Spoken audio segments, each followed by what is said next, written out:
And like one of the things I should tell you about how I think is that when I think something, I spend a long time trying to figure out if it's wrong, because I like to hack at it from every possible direction to see if it's a weak idea, because if it's a weak idea, then I'd rather just dispense with it and find something better.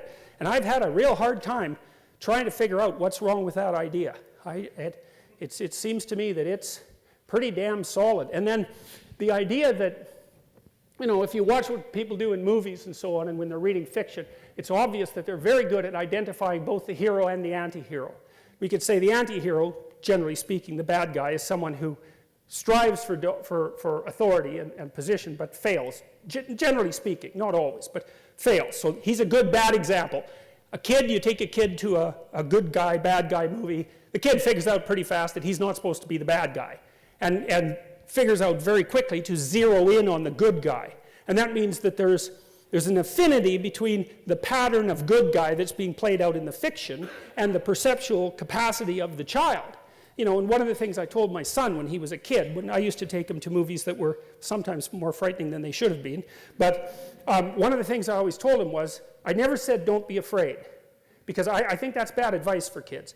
What I said was keep your eye on the hero, right? Keep your eye on the hero. And he was gripped by the movie and often quite afraid of them, because movies can be very frightening. So he'd just zero in on that guy and hoping, and you know what it's like in a movie, you hope that the good guy wins, generally speaking. And I mean, why do you do that? Where does that come from? You see how deeply rooted that is inside you. You'll bloody well go line up and pay to watch that happen. It's not an easy thing to understand, and it's so self-evident to people that we don't even notice that it's a tremendous mystery. And so is it so unreasonable to think that we would have actually, over the millennia, come to some sort of collective conclusion about what the best of the best guys are, best of the good guys are, and what the worst of the bad guys are? And to me, archetypally speaking, thinking of that as the hostile brothers, so that's Christ and Satan, or Cain and Abel, for example, very common mythological motif, the hostile brothers, it's like those are archetypes. It's like the Satan, for example, is by definition the worst that a person can be. And Christ, by definition, this is independent of anything but conceptualization, is by definition the best that a man can be. Now, as I said, I'm speaking psychologically and conceptually, but given our capacity for imagination and our ability to engage in fiction, and our love for fiction, and our capacity to dramatize, and our love for the stories of heroism and catastrophe and good and evil, I can't see how it could be any other way. So that's part of the idea that's driving the notion of the evolution of the idea of God, and even more specifically, driving the evolution of the idea, at least in part, of the Trinity. So God is an abstracted ideal formulated in large part to dissociate the ideal from any particular incarnation or man or any ruler. And there's another rule in the biblical stories, which is that when the actual ruler, I mentioned this before, when the actual ruler becomes confused with the abstracted ideal, then the state immediately turns into a tyranny and the whole bloody thing collapses. So the idea is so sophisticated. One of the things that we figured out, and this was a hard thing to figure out, was that you had to take the abstraction and divorce it from any particular power structure, and then think about it as something that existed as an abstraction, but a real thing, right? Real in that it governed your behavior, in everyone's behavior, including the damn king.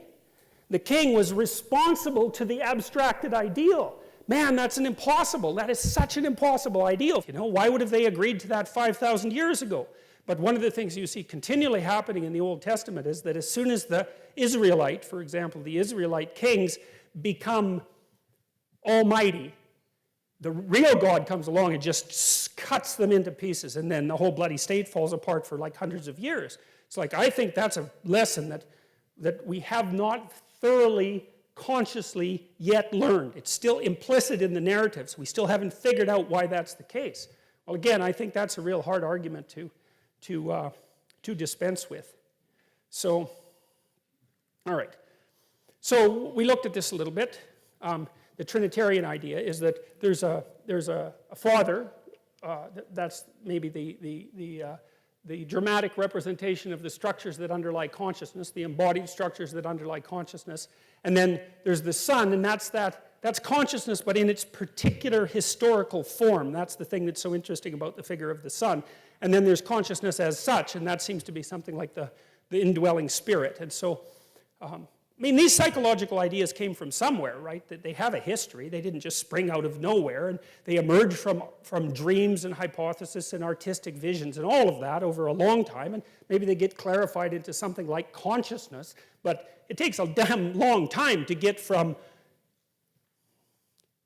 watching, from two chimpanzees watching each other to a human being saying, well, we all exhibit this faculty called consciousness. I mean, man, that's a long journey, that's a really long journey, and there's going to be plenty of stages in between. One of the things I really like about Jean Piaget, the developmental psychologist, was that he was so insistent that children act out and dramatize ideas before they understand them. And Merlin Donald, who was a psychologist at Queen's University, wrote a couple of interesting books along those lines as well, looking at the importance of imitation for the development of higher cognition in human beings. And so the notion that we embody ideas before we abstract them out and then represent them in an articulated way, I think is an extraordinarily solid idea. And I really can't see how it could be any other way. And if you watch children, you see that. Like, think about what a child is doing when he plays house, or she plays house. The child acts out the father or the mother. But what's so interesting about it, and you think, well, look, isn't that cute? She's imitating her mother. It's like, no, she's not. That's not what happens. Because when your child imitates you, it's very annoying. Because you move your arm, and then they move their arm, and you move your head. They copy you. No one likes that. It's direct imitation. That's not what a child's doing when the child is playing. What the child is doing is watching the mother over multiple instantiations, and then extracting out the spirit called mother.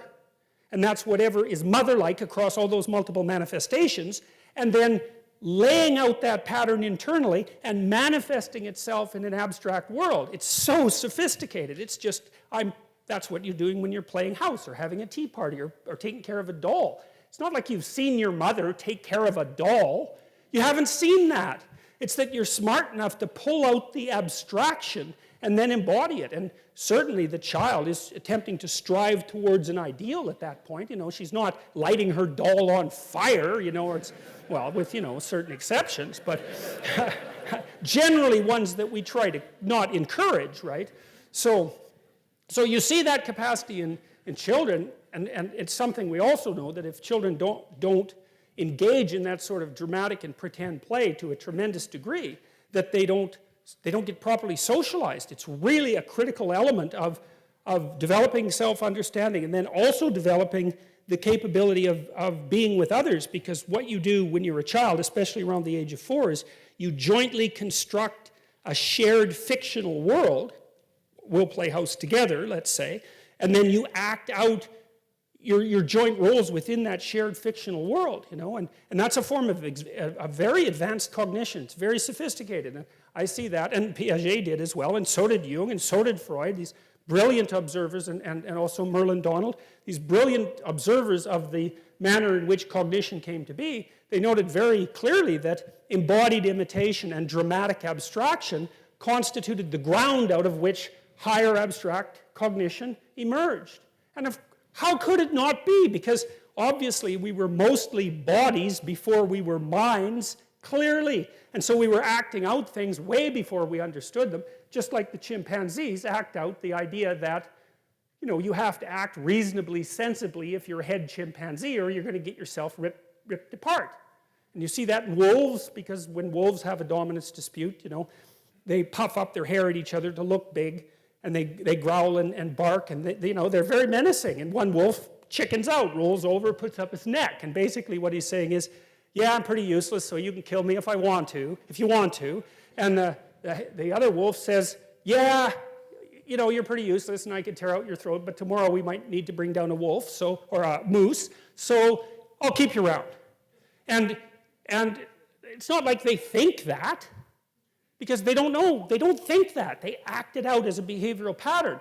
Then if you're an anthropologist or an ethologist, and you went and watched the wolves, you'd say it's as if they were acting according to the following rule. And that often confused me because I thought, well, do wolves act out rules? And I thought, no, no, no. A rule is what we construct when we articulate a behavioral pattern. Right? We observe a stable behavioral pattern, and when we articulate it, we can call it a rule. But for the wolves, it's not a rule. It's just a stable behavioral pattern. And so we acted like wolf troops or chimpanzee troops, all of that, and for untold tens and perhaps hundreds of millions of years before we were able to formulate that pattern of behavior in anything approximating a story or an image, and even longer before we could articulate it as a set of ethical rules. And I'm dwelling on this. I know I've repeated some of this before, but it's so important because, you know, there's this tremendous push, especially from the social constructionists, to make the case that ethics is arbitrary, morality is relative, there's no fundamental biological grounding in relationship to human behavior, especially in the category of ethics. And I think that that's, well, first of all, it's dangerous because that means that people are anything you want to turn them into, and you bloody well better be careful of people who think that. And second, I just think that the evidence that that's wrong is so overwhelming that we should just stop thinking that way. I mean, and that's partly why I'm also attacking this from an evolutionary perspective. There's lots of converging lines of evidence that ethical standards at least of the most crucial sort not only evolve but also spontaneously reemerge, for example, in the dramatic play of children. So we need to take that seriously. And so, well, that's partly what we're doing here, trying to take that seriously. So